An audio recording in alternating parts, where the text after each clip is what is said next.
Good morning, everyone. Ready to go?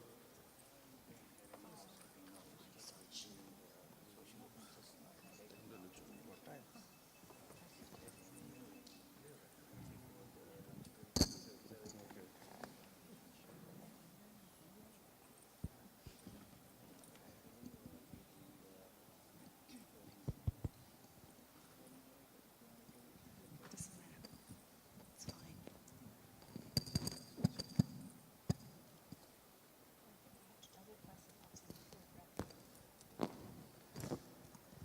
I'm not sure how to put it back, so I'm going to keep it on. Yeah. Right. You have to press it twice or something? Okay, good morning. The time is past 9:30, so we should start right away. Though seems like the RPKI BOF yesterday went a bit too long, so the effects are here to see. Welcome to the APNIC 47 AMM.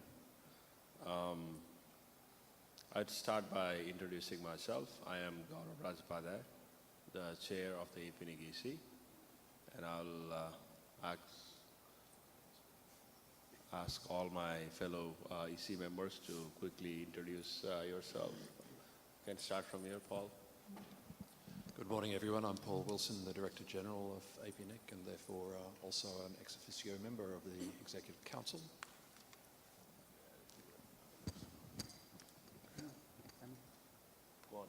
Izumi Akutani from IGES. Good morning, everyone. Good morning, everyone. Rajesh Charya. I'm EC as well as the Secretary of the EC Council.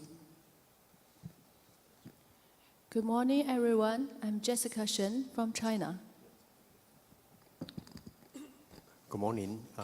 I'm Kenny Huang, Executive Council member of APNIC and Treasurer of APNIC from TWNIC. Thank you. Morning, everyone. My name is Cam Steung. I'm one of the APNIC City Council. I'm from Hong Kong. Thank you.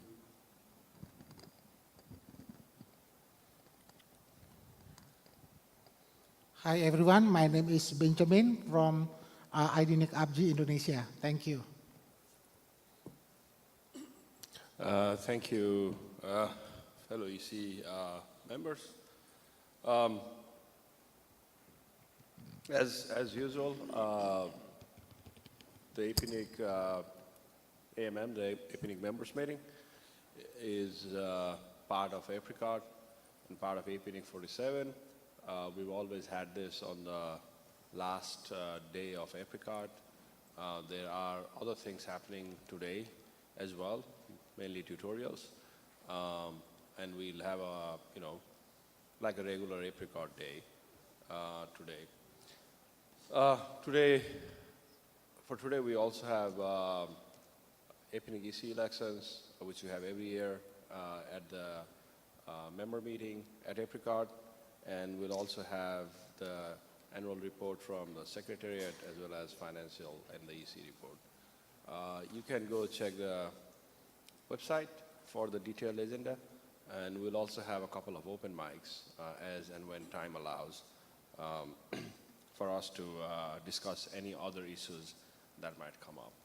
So without trying to see the timing here, without spending further time, I'd like to ask Craig, I think he's here somewhere, oh, he's right here, come and do the APNIC election procedures.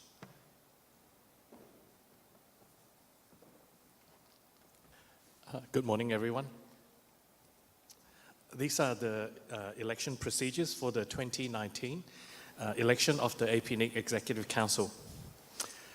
There are 4 APNIC EC members who are retiring by rotation at this meeting after having served a 2-year term. So each of the 4 EC members are eligible for re-election under the APNIC bylaws. So there are 4 vacant seats on the APNIC Executive Council. Each of the vacant seats, when filled, will be for a 2-year term, starting from being elected today. So this is the election timetable. The nomination period opened on the 7th of January this year, and that closed on the 12th of February. Since the 14th of February and between that time and about 2 days ago on the 26th of February, we've had the online voting system open and the proxy appointment system open. But of course, that closed 2 days ago on the 26th of February. The on-site election, on-site voting takes place today. So only APNIC members, corporate contacts, and authorized contacts with voting rights can vote. The number of votes are determined by the membership tiers of those members, and they range from 1 vote to 64 votes, depending on the membership tier. The voting period, the on-site voting, starts today and will commence when announced by the election chair in about 20-25 minutes. It will end today at 2:30 p.m. local time sharp. The ballot papers will can be collected this morning as soon as the election is declared open by the election chair. You can collect them outside from the ballot box. From the ballot paper collection point. The ballot box will also be located outside of this room. So the ballot papers are in denominations of 1, 2, 4, 8, or 16 votes. They are treated like money and they can be exchanged.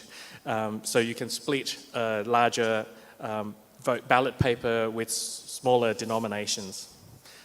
Instructions are included in the ballot papers, and I encourage you to read those instructions very carefully to make sure that your votes are valid. This is what the ballot paper looks like, and if you look carefully, at the bottom of the page you can see a number. So the 8 there on the right-hand side signifies that it's a ballot paper with 8 votes. On the left-hand side, a ballot paper with 4 votes. The election results will be announced today at around 3:50 p.m. When I say around, it's subject to the time taken to count the ballots. And that will be announced by our election chair. At the time of the announcement, the election chair will also disclose whether any disputes were raised, and if so, how those disputes were resolved. The election chair will also announce all communication between him and the scrutineers regarding any anomaly or any issues. This is the results table that the election chair will announce. And as you can see, the election chair will announce the total valid paper ballots, the total number of invalid paper ballots, and therefore the total number of ballots counted. He will disclose the total on-site votes and the total online votes and the total votes counted. He will then announce the total votes received for each nominee in descending order. So the highest, the nominee with the highest votes will be announced first. He will then announce the total votes counted, and those 2 total votes counted should tally. For this election, the APNIC EC, of course with the abstention of those recontesting, have been appointed, So for this election, the APNIC EC, with the abstention of EC members who are recontesting the position at this election, they've appointed Byung-Koo Kim as the election chair. So Byung-Koo Kim will introduce himself. He's the executive officer of TNCC. The APNIC EC has also appointed George Kuo and Connie Chen as election officers, as well as Anna Muling Bayan, George Odagi, and Tom Doe as election tellers. Separately, the election chair has appointed 2 scrutineers from staff from other RIRs and who are not connected with people in this election. They are Ingrid Witje from RIPE NCC and Arthur Carindo from AFRINIC. If there are any disputes, and if you have any dispute or issues about this election, then the complaint about the conduct of the election must be lodged in writing with the election chair no more than 1 hour before the scheduled declaration of election results. As you recall, the election results is scheduled to be declared at 3:50 p.m. local time. So that means that if you have any disputes, they will need to be lodged by 2:50 p.m. local time sharp. No exceptions will be made. So notices can only be lodged by nominees or members through the authorized voting representatives, no one else. The election chair has the power to resolve the dispute at his full discretion. Are there any questions? Thank you. Oh, now I would like to request the election chair,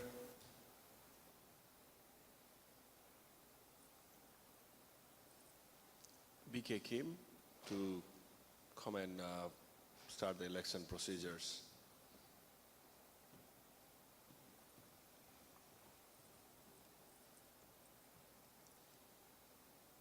Okay, my name is Byung-gyu Kim. You call me BK, and I'm the executive officer of Tenstar CC, Tenstar Cooperation Center. If you are interested in Tenstar Cooperation Center, please look at our website, www.ten.asia. And I'm really honored to be appointed by the APNIC EC as the election chair of this election. And I'm going to invite the nominees up to this stage, one by one, to talk for 2 minutes each, share their vision with you and introduce themselves to you. We will using a timer to keep tracks of the time. After that, I will open the ballot box and show you that there is nothing inside the ballot box. George Kuo, one of the election officers, and I will take the box outside to the voting desk, and that is where the voting will start. You know that their nominations were received. The first nominee is Kenny Huang. I will invite Kenny Huang to the stage, and he will talk.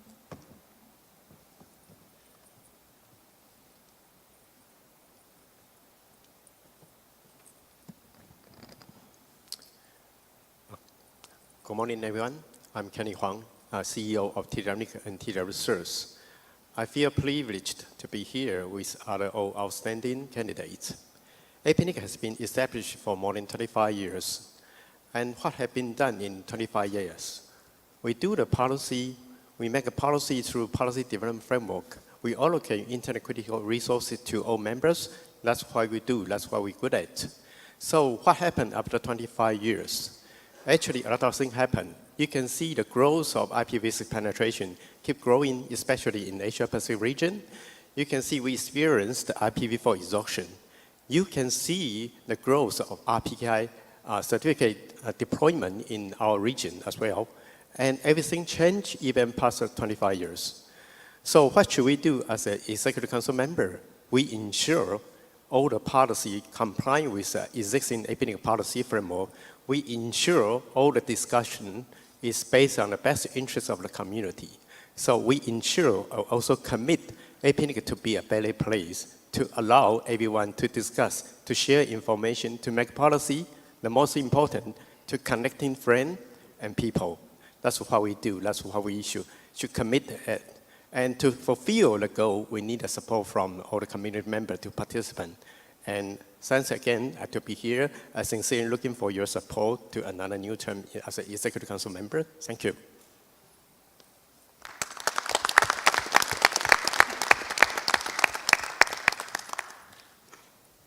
Thank you, Kenny. The next nominee is Yoshinobu Matsuzaki. Sorry. I will invite Yoshinobu to the stage. I'm sorry. Hi, I'm Yoshinobu Matsuzaki, also known as Maz. I work as senior engineer at IIJ. It's a pioneering ISP in Japan. I have been a long-term community member for more than 15 years. I'm currently serving as an Apricot board member, Apricot technical committee chair, and APOP's co-chair. There are many NOG activities happening in our region. I had organized the NOG both in the Apricot conferences so that we can share experiences among NOG organizers. I have participated in many NOGs in this region as a speaker, as an instructor. Through these activities, I understand the diversity and the challenges we have in our region. In addition to those operational experiences, I'm also familiar with internet registry business, as I'm a board member of JPNIC. Once elected, I would like to ensure APNIC continue to improve its stable services. As a number resource registry, registration services are critical and the most important function of APNIC. We have more operational dependency on APNIC nowadays. RPKI and DNSSEC are a good example for that.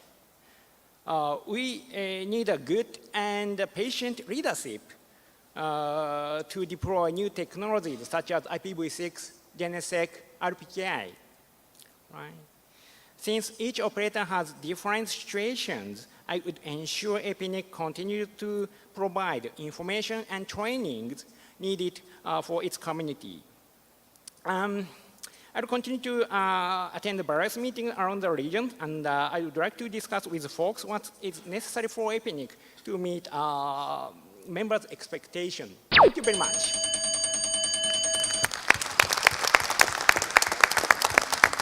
Exactly 2 minutes. Thank you, Yoshinobu-san. My friend is The next nominee is Yeudong Chang. I'll invite Yeudong to the stage. Thank you. Good morning, everyone. I'm Yuedong Zhang from CNIC. I'm the VP in charge of IP registration service, system operations, and the technical management. I'm also a researcher and postgraduate supervisor at the Chinese Academy of Sciences. It's my honor to have this chance to present my ideas on APNIC Executive Council to you in person. As I see, APNIC functions well in general, while it is facing challenges according to the latest member survey report. Network security, scarcity of IPv4, deployment of IPv6, and keeping skilled employees are the most addressed challenges. I am with CNIC, which is also a registry of IP address, but within China. Actually, we are facing the similar problems. I have been involved in IP and internet operations for many years and the senior management. I led my team coping with challenges for many times. It was always a tough but fulfilling cause. Through many years' experience in internet infrastructure deployment and cooperations with ISPs, IDCs, I actually now have some idea on how to enhance the network stability and security, on how to promote new technology, and on community construction. I hope I have a chance to implement in our community. I appreciate if you can support me to achieve that goal. Thank you very much.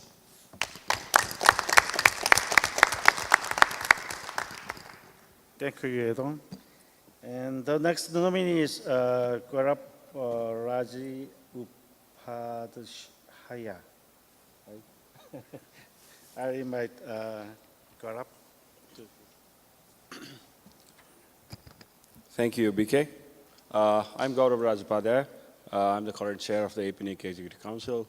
In my day job, I work as a principal in the global network development team at Amazon Web Services. I was renominated and accepted the nomination, and I'm continue to look for support. I mean, most of you know that I've been around for a long time and been a regular attendee at APNIC meetings since 2002. This is the 34th meeting I've been at, and so far for about 17 years, been a regular attendee here. And I still feel goosebumps when I think of the meeting we hosted in Kathmandu last year. In these many years of attendance at the meeting, Apricot and APNIC, I've been a speaker, I've proposed policies, I've organized BOFs, I used to chair the IX SIG chair and the policy SIG, and then finally got elected to as a member of APNIC EC. In the last few years on the EC, the focus has been to continue strengthening the organization, especially after all the energy we spent a few years earlier on the internet governance issues. Pretty much the early part of the decade was spent on that, but now we need to focus. For me, the personal focus is to increase the level of our community participation in the policy process, and then continue to build new leaders to engage globally. And in that sense, we actually broke apart from the other RIRs and nominated and elected our own members to the INR Review Committee. And I think the financials of the organization continue to be good. We continue to grow. And I think that, probably a reflection of what we're doing on the EC. And so without making it too long, I hope I can continue to serve. I've worked with a lot of NOGs in the region. Trying to list them is too long. And then also worked with CCTV operator, DNS operators, and so on. So thank you.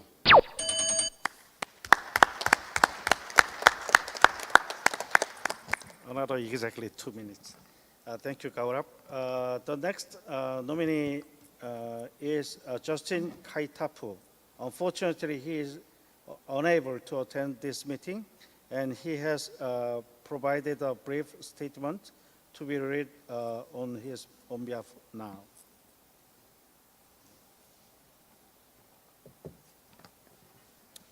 I'm George Kuo from Secretariat, reading the nominee statement for Justin Kaitapu. Having grown up in the Pacific Islands to a certain extent, 100% trained and educated in the Pacific Islands, everything was on the internet, be it research, online distance learning, or just particularly building networks that was called for, primarily because of the status quo.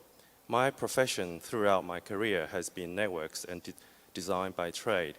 From an early age, I have always been passionate about networks and getting connected, and in particularly TCP/IP, back in the late 1990s, where the internet was unheard of in the kingdom.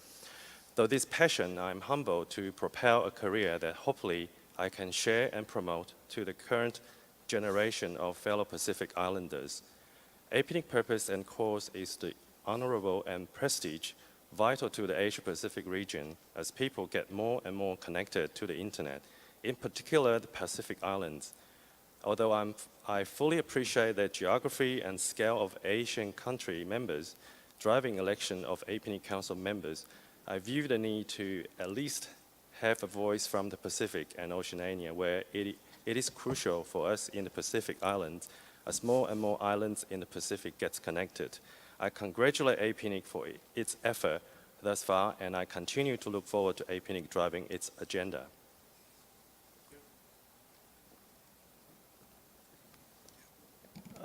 The next nominee is Lupinder Sai Paha, but as you know, he already withdrew his candidacy on 27 February 2019. He was too late for the secretariat to reprint all the paper ballots, so you will still see his name on the ballot. But please do not mark the box next to him. The votes given to him will not be counted. So please aware of this. And next nominee is Pankai Chaturvedi. I will invite Pankai to the stage.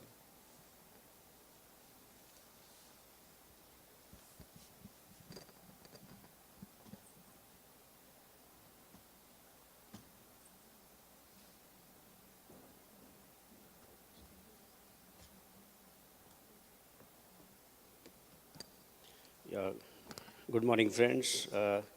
My name is Pankaj Chaturvedi. I come from India. I work for an internet company called DishNet Wireless Limited, where my designation is the head of operations. I also hold the P&L of my company for my business unit. And I have over 29 years of experience in the various fields of computers. I was a Unix administrator in the early part of 90s. Then I moved to data communications. I was selling data cryptors, supporting data cryptors. And for 19 years, last 19 years, I am associated with the ISP and the telecom companies. So I'm honored to be part of this August gathering where I am seeking election. I'm a nominee for the EC post. I've been attending the APNIC, Apricot, SANOGS, and INOGS. The first INOG we did last year for last almost 7 years. I am the current chair of the INOG event committee.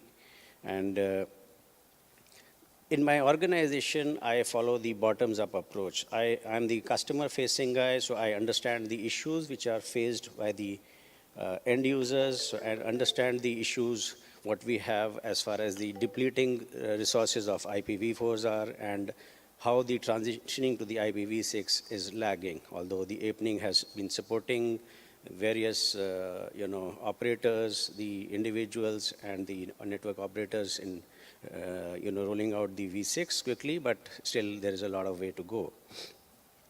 I wish to involve all the stakeholders in the community to ensure that all the unconnected are connected.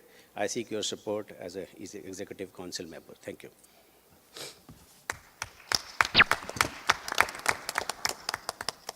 Thank you, Pam. Thank you all the nominees for your speeches. And we will move on to the next stage. And that is the opening the ballot box to show that is empty.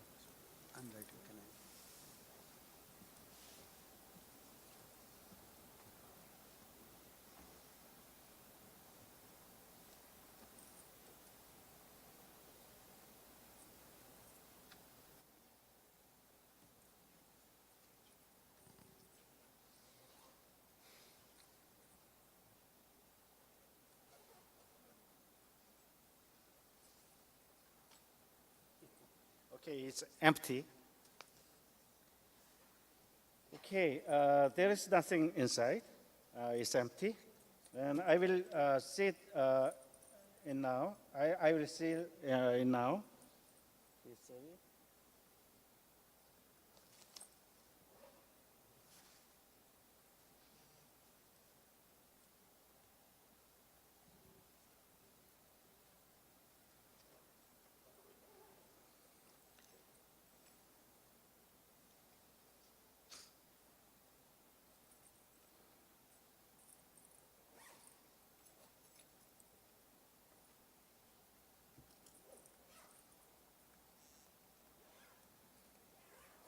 Okay, it is sealed.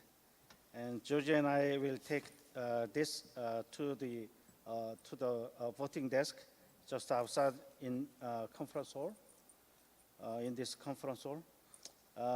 And I would like to declare the election opened, and the ballot box will be kept outside and supervised by the election tellers.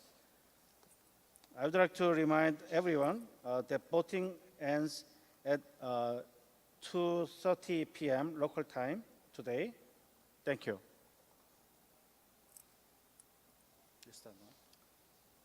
Thank you, BK.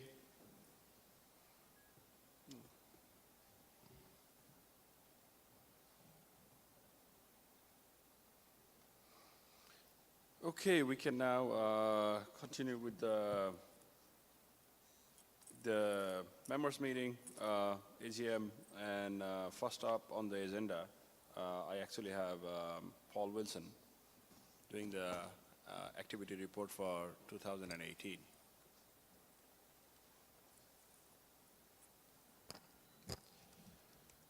Good morning, everyone. Thank you very much for being here. It's very good to see a nice crowd in spite of parallel sessions at this meeting. So thanks for your interest and your dedication.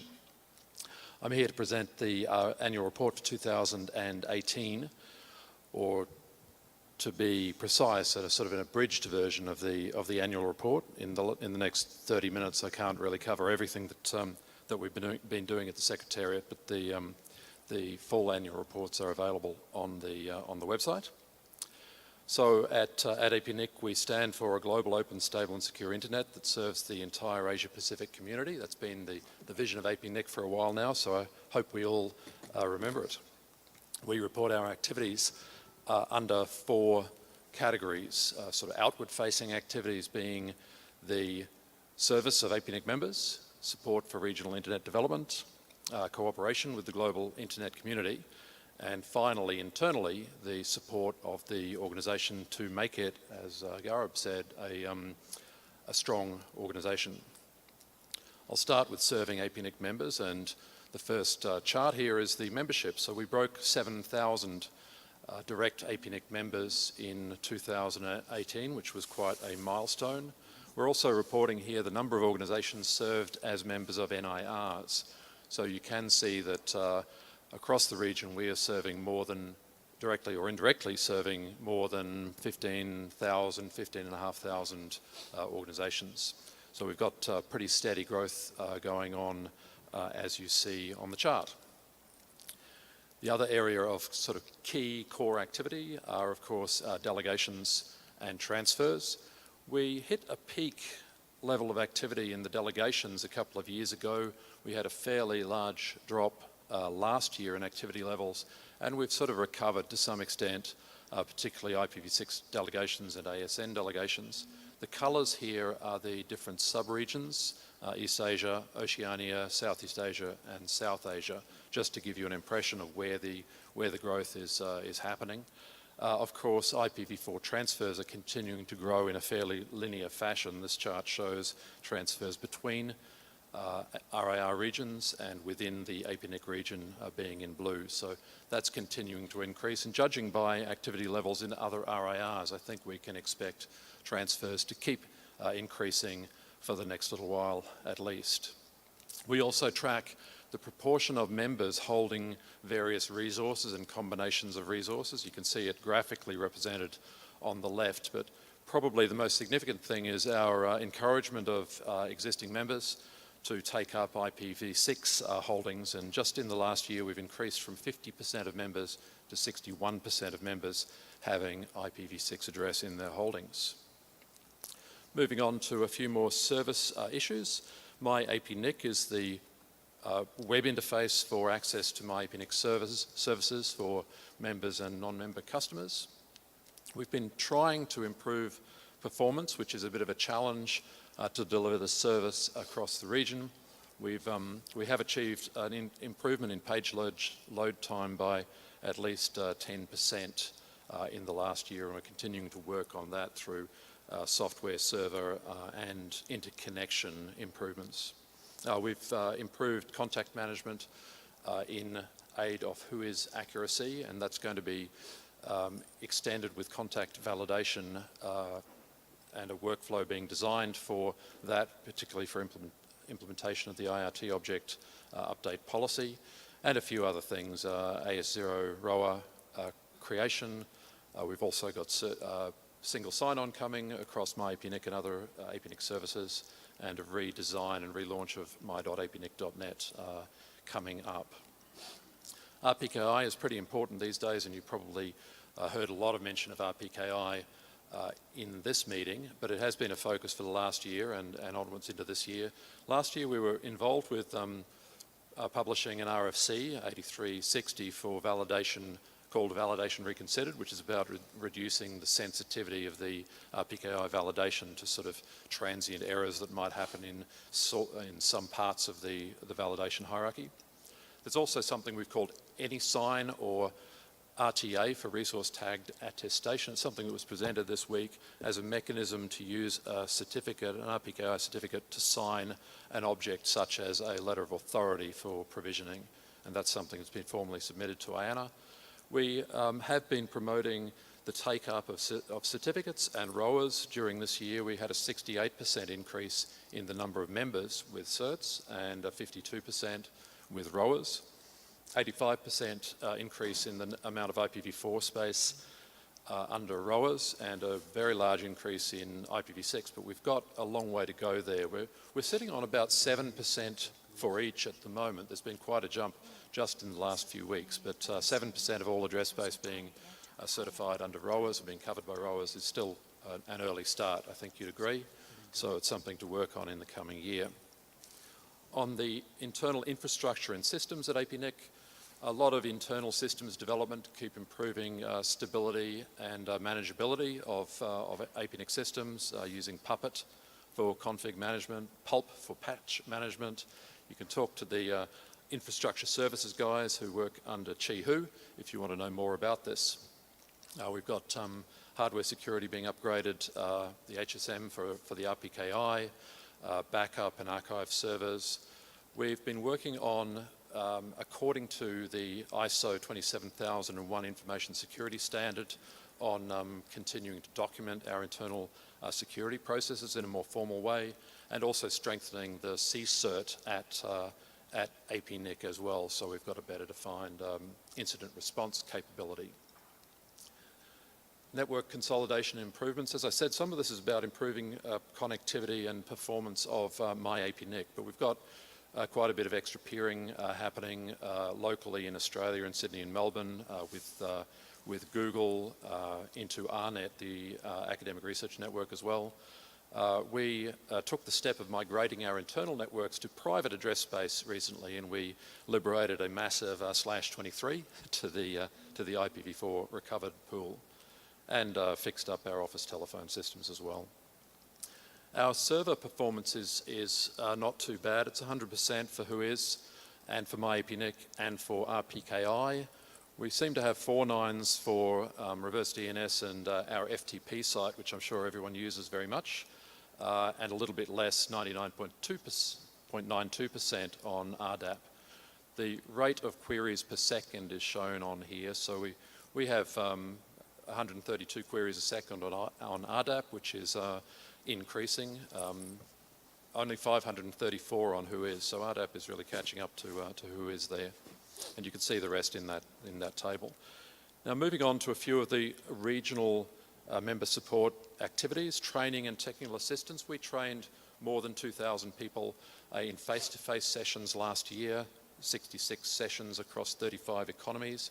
We now have 15 community trainers on the books, and these are individuals who are working from their home base mostly to assist with APNIC training or to conduct APNIC training if they're up to speed on that. And we had a great BOF this week to bring together the community trainers and promote the idea to new volunteers.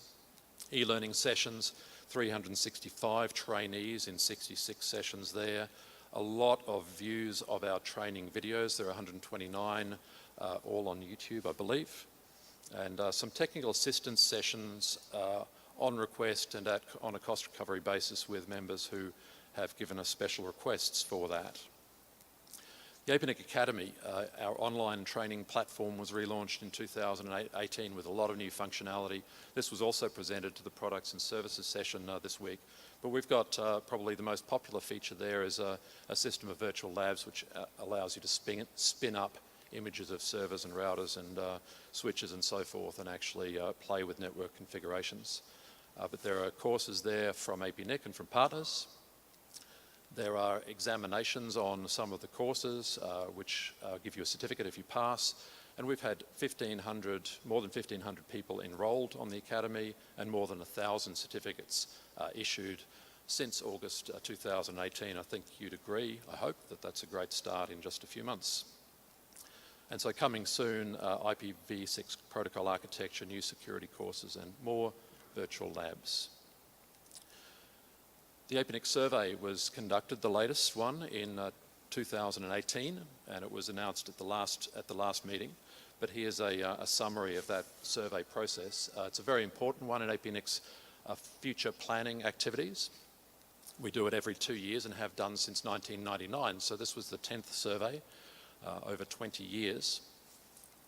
The idea is that it provides the major focus into APNIC EC planning processes. And the EC commissions a survey, and the EC also publishes a response to the survey to tell the membership community what the EC has read from the survey and how the Secretariat will respond. And that was published in December 2018.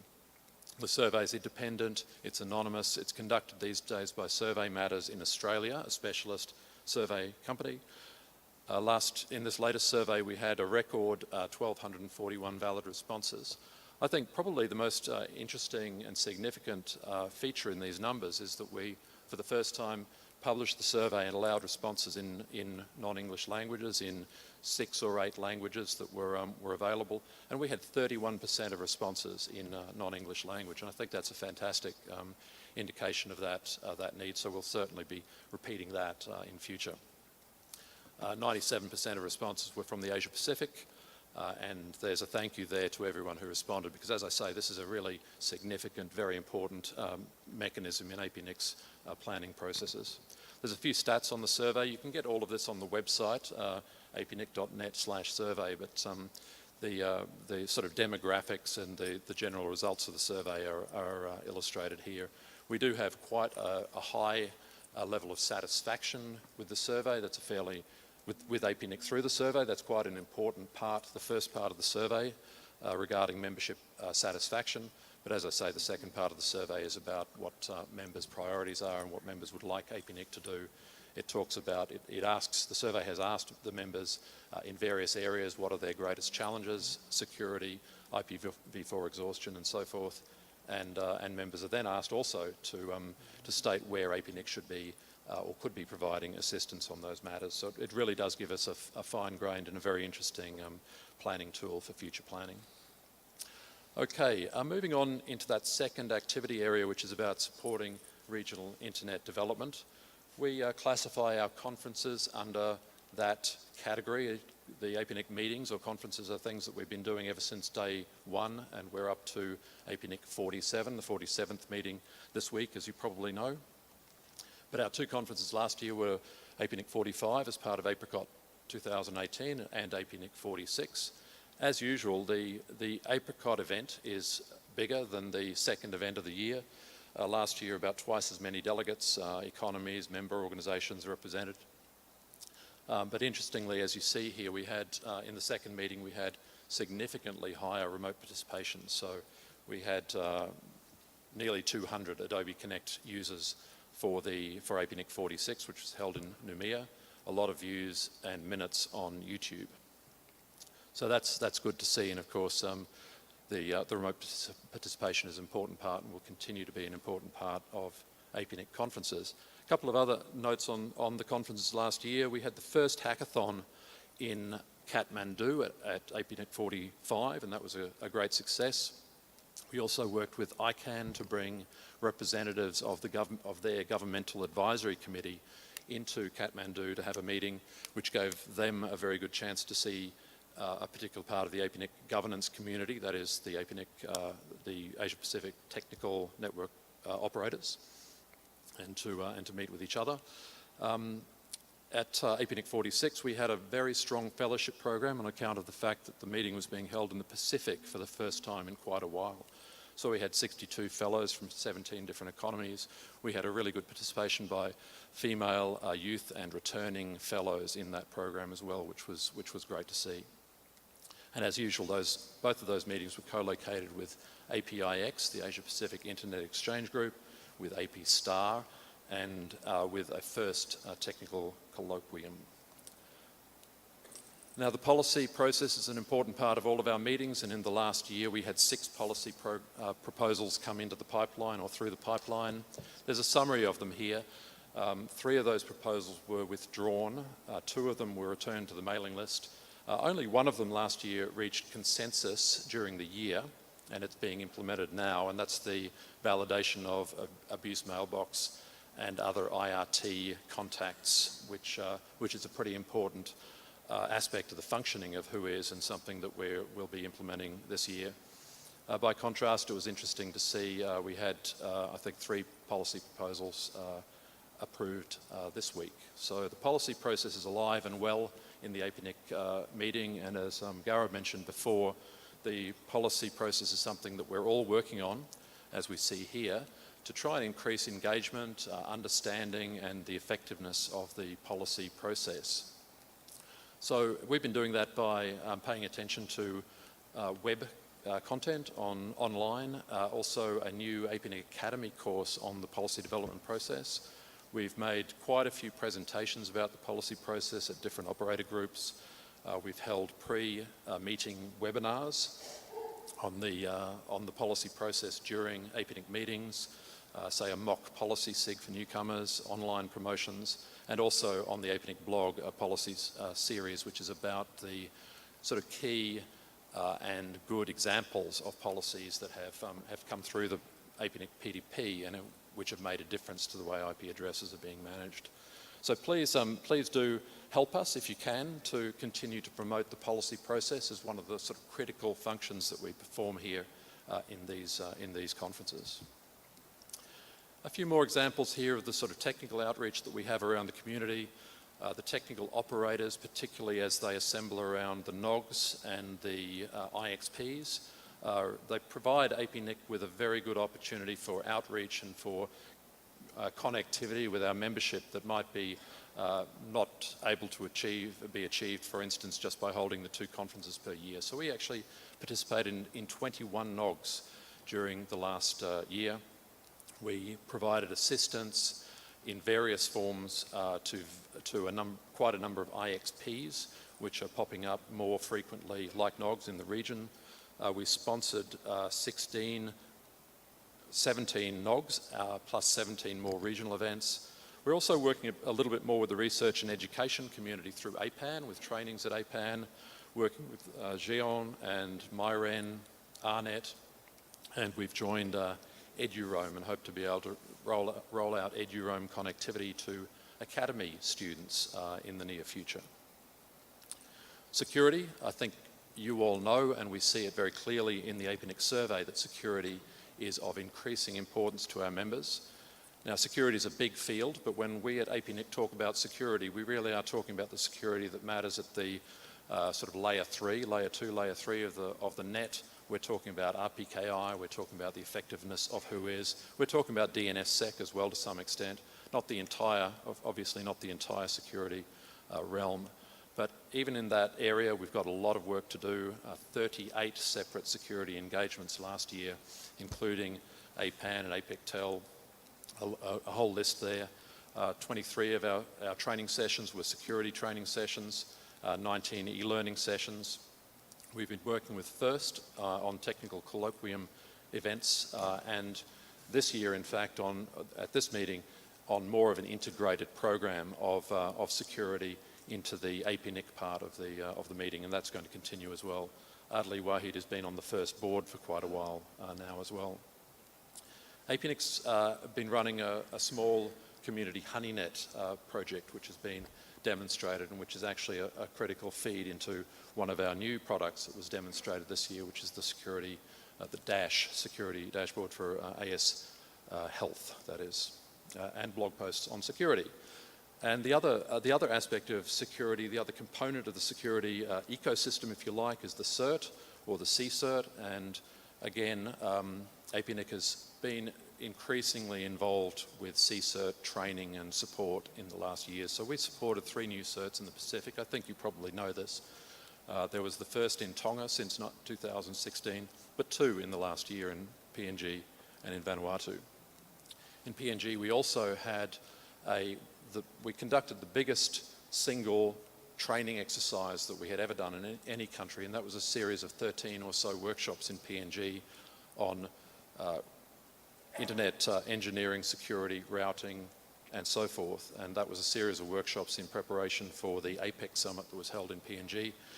Now, those activities were above and beyond the normal APNIC sort of activities, above and beyond what we can normally do on the basis of our normal membership funds allocations. But luckily, we were able to receive more support through the APNIC Foundation to allow that work to happen. And this being a very good example of where the foundation can help us to do more of our work better around the region without relying continually on member funds. Okay, moving right along, information services. This is something also that came up in the APNIC member survey, that there's a sort of call for information services which assist operators in particular areas, and I think security was the highest priority area there. So we've been engaging more with the community through BOFs, and we held BOFs in APNIC 45, 46, and also this week, updating the Internet Directory, which is the portal for, these days, the portal for access into all of the resource allocation and related information at APNIC, and also, as I mentioned, the dashboard for AS Health, the DASH product, which has been going through testing and demonstration this week, and that's about alerting operators, that is members of APNIC, to the fact that their networks, their ASs, may be the source of malicious traffic that's been detected by the Community HoneyNet project. So that's a pretty valuable tool, we think, and I think so far the feedback on that is very positive. IPv6.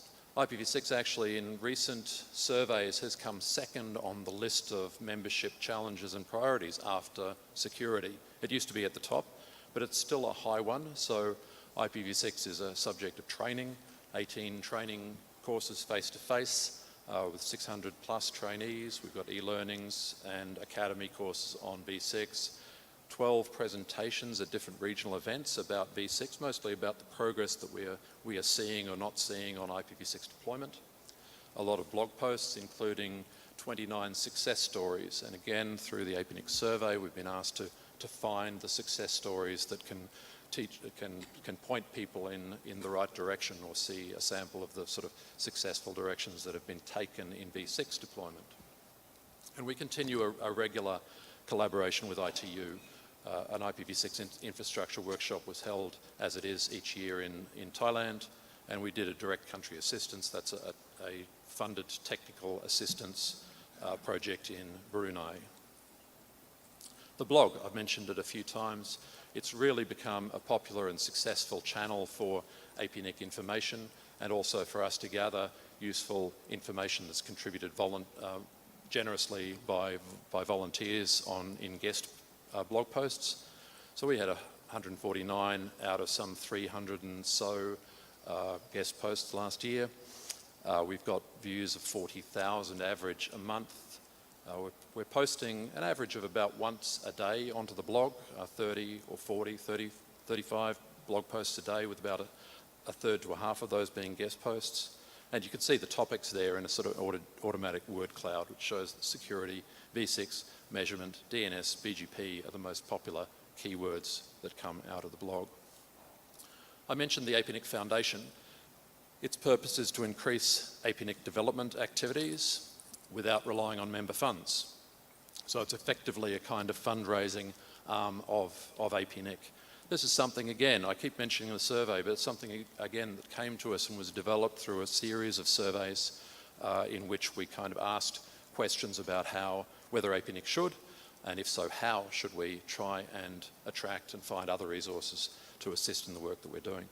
The foundation is established. The first 3 members were appointed and announced last year: Edward Tian from China, Sharad from India, Sylvia from Indonesia, and also 2 more who've been announced this year, appointed last year, but just announced, and that's Michael Malone from Australia, Danish Lakhani from Pakistan.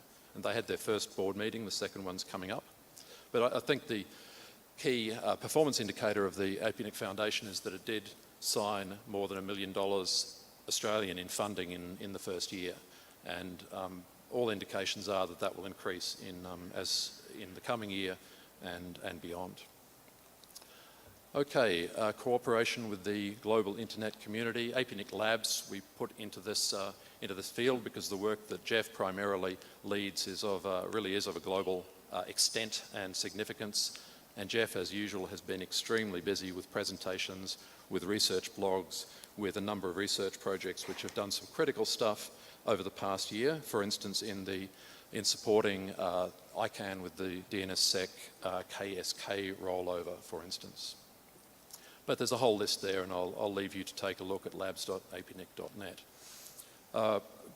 Again, on the wider front, global engagement, we're involved, of course, with ICANN to some extent on issues that are of import to all of us. The Stability and Security Advisory Committee, Jeff sits on that. The Working Group on Accountability, we've been represented there. We've been assisting with the KSK rollover.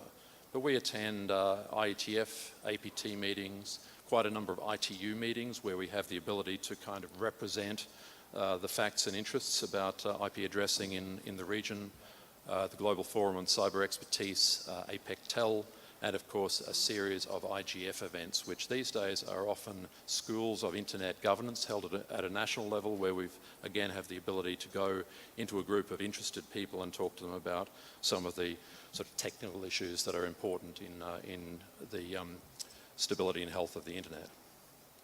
We're taking a pretty systematic approach to our external engagements these days because, as you'd see in the accounts, travel is a pretty expensive part of our budget, and so we're tracking better and in more detail, I hope, all of the external engagements that we're working on. And you can see there in the left-hand chart the different types of engagements, and around 30% or 33, a third of our engagements are training, but that's followed by engagements tagged as security, as NOG engagements, as other technical engagements, and so on and so forth. And the geographic spread around the region is fairly even, but it's something that we track.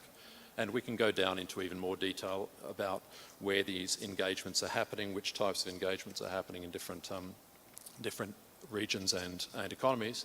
And we really do have a much more systematic way of monitoring and planning this forward. RIR collaboration, we're one of 5 RIRs. APNIC was the chair of the NRO during 2018, which meant that I, as the head of APNIC, was chairing the executive committee, but the other seniors in APNIC were chairing groups like the engineering, resource services, registration services, and communications coordination groups, which helped to coordinate those respective activities amongst the RIRs. Something that was a subject of quite a lot of activity last year was the ASO review and the consultations that were held.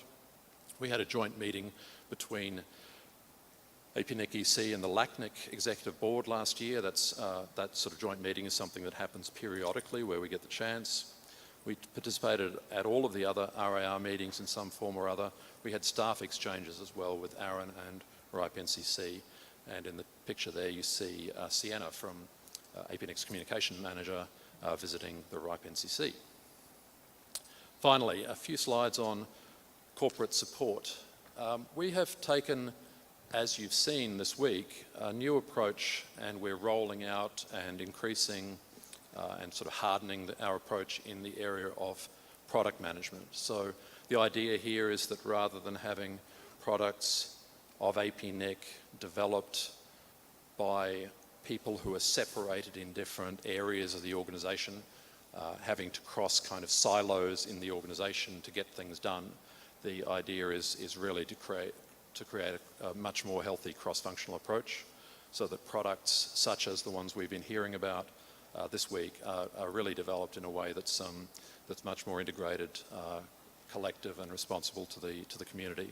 So we divide our products into registry products, membership products, information products, and they are sort of grouped in those groups, and within those product groups we have specific products such as DASH, the dashboard for AS Health being one of the information products. And product management is a kind of discipline. Adam Gosling, one of our product managers, has been speaking about it this week. It defines a whole set of processes for developing and improving products. So from the initial ideas to the solutions to the minimal implementations to the agile cycle of actually continuing to develop and then eventually retiring a product. So you'll see a lot more of that in this year as we do actually move into a more structural adjustment around product management. Business behind the scenes. Richard Brown's business area does a lot of stuff that isn't really well seen across the community, across this technical community, but I did want to mention these things. We passed our ISO 9001 surveillance audit this year, as we always have done. We do pretty well in that area. The finance area, or the finance department, a small team, 8,897 invoices, nearly 5,000 supplier invoices, 1,000 journals, 1,600 expense claims, 4,000 credit card transactions, and also 429 travel bookings. We had a busy HR year. We had 13 vacancies arising from staff changes. We had staff attending 42 external training and development activities. And we've got a set of systems these days to cover different parts of APNIC's administration. They're listed here. They cover different functions, and they all need to be worked on and improved and integrated in order to work better together. The newest and the sort of probably the most exciting one in some respects is something called Salesforce, which some of you might know. But we're now very actively using Salesforce to manage our contacts, our events, our engagements. And so the charts that you saw before on our external engagements actually come out of Salesforce and come out of the sort of information that we enter into Salesforce. So we track individual contacts like our EC member, Kenny Huang, who's on the screen there in a snapshot, but also a lot of detailed and very useful information which links members to contacts to the places that we engage. So that's all that I wanted to cover, except to say thanks from the happy team at APNIC, and I'm happy to answer any questions now or during the course of the day. Thank you very much. Thank you, Paul. We do have a little bit of open mic here. If anybody has any questions for Paul.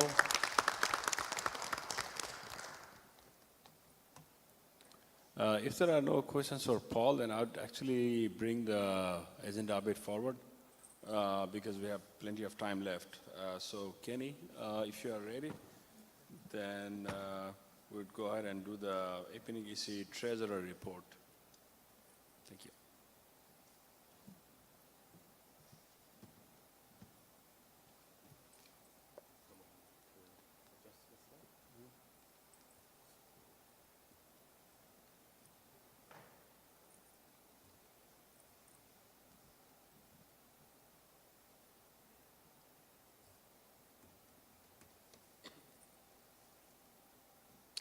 So just wait a few seconds until the slide comes out.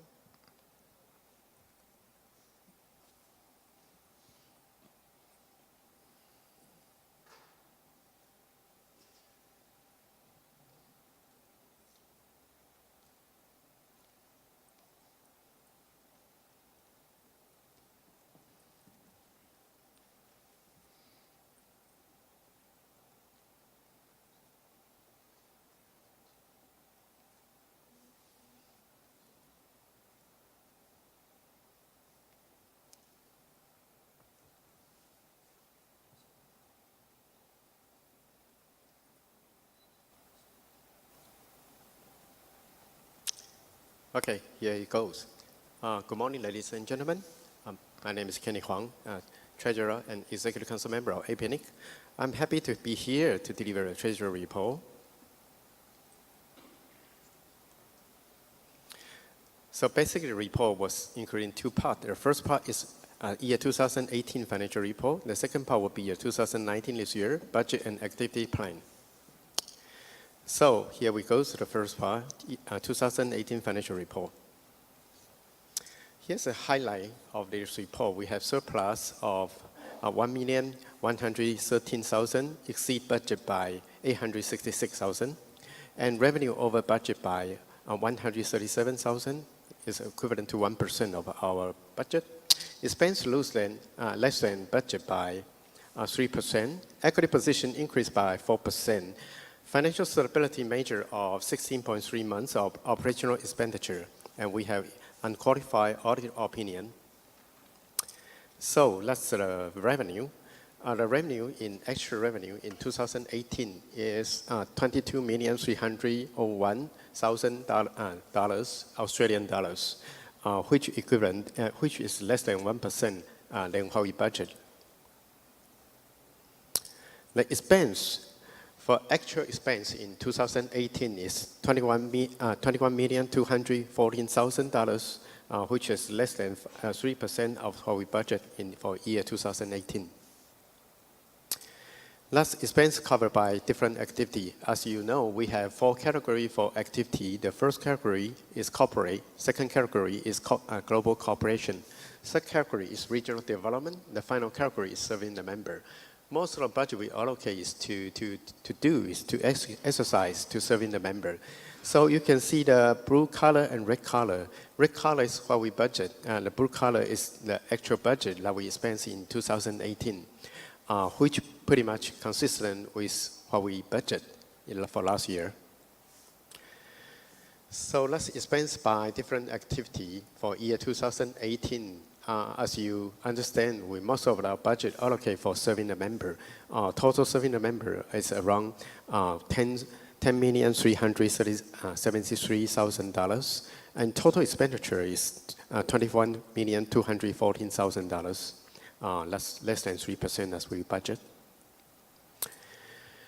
The operating surplus, there's a special item, it's called fair value loss on financial asset. It's $73,475 and $75. Last adoption of the new accounting standard, and we need to report a change in the value of investment portfolio in the income statement. That's a new accounting standard, so we need to report in that.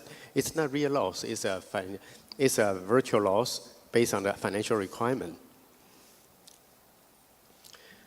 Statement of financial position. Until the end of year 2018, the total asset from APNIC is $42,739,000. And total liability is $30,918,000. So the net asset and equivalent to total net equity is $28,820,000. You can see the APNIC capital reserves. The blue color stands for cash, and yellow, the orange color stands for financial asset, and the red color stands for property. The green stands for operating expenditure. Pretty much APNIC financial status position remain quite healthy and positive. So we have, as I mentioned, we have more than 16 months capital reserves. Here shows how membership grows. You probably realize the IPv4 is auction, but our membership still keep growing last year. And total new member is 825 new member. We have closed account at 210. So equivalent to we have net increase 615 membership in the year 2018. Total APNIC member is 7,162 member. So most of the member, you can see the yellow color stand for very small member, and the brown color orange color stand for small member. So membership by different economy, most of the members come from the top 3, like Australian, Hong Kong, Bangladesh, and the rest are like Indian and New Zealand also have a very strong membership. So here comes to the audit rotation policy. PwC undertook the audit of year 2018 account and the final year of their 5-year term as APNIC auditor. So APNIC will in year 2019 appoint new external auditor as per Executive Council policies. So audit outcome, PwC provide an unqualified audit opinion. The account give a true and fair view of APNIC financial position, comply with the relevant accounting standards. So the second part is year 2019, this year, budget and activity plan. The budget process for 2019, basically all the activity plan and priority list is driven by the input from last year APNIC survey. So the survey is very important, and we encourage all the members to comply with the survey. And also giving the guidance from Executive Council strategic guidance, and also come from APNIC existing operational commitment. So that's why we have face-to-face meeting. We have a lot of community engagement to see what's the commitment we should put in for the different area. And we're using bottom-up zero-based expense budgeting. And also continue focus on financial stability because we are fully funded by membership. So membership fee was critical, and so APNIC financial stability was critical as well.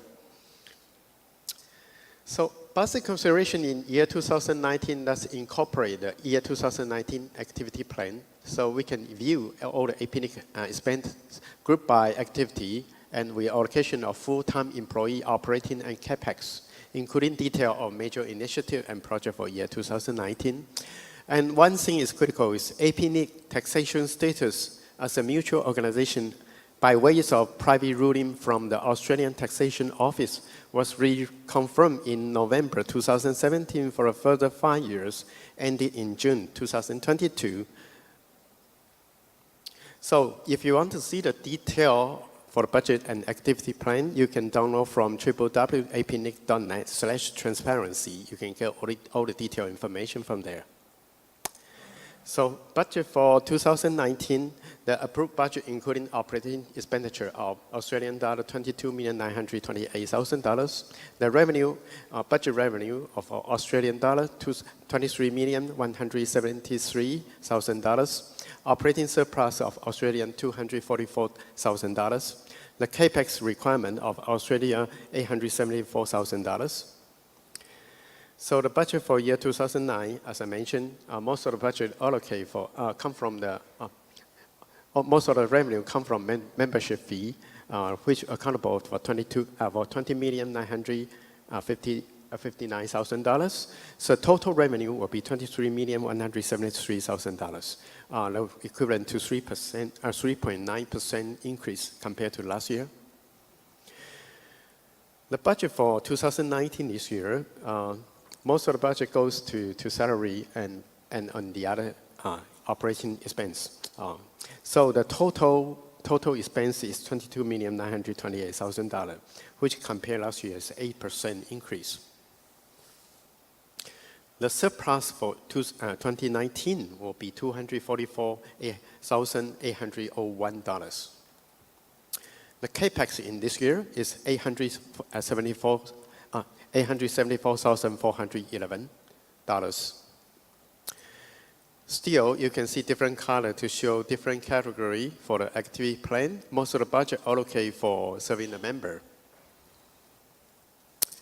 So serving the member occupy equivalent to around 74.4 full-time employee, which equivalent to total employees is 55% of the total employee. And the budget expense for serving member is $11,515,000. Equivalent to 50% of the budget is allocated for serving the member. So here you can break down the details in different categories: serving member, regional development, global cooperation, and corporate.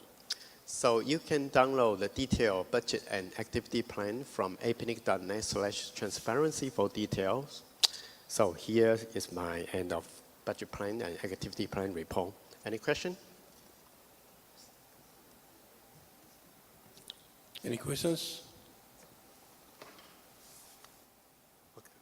Okay, thank you. Thank you, Kenny.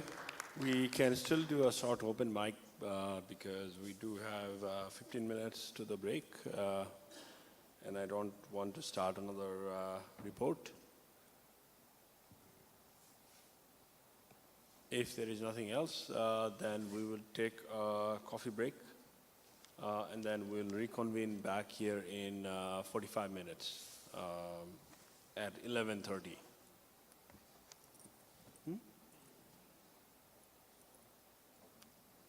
Craig?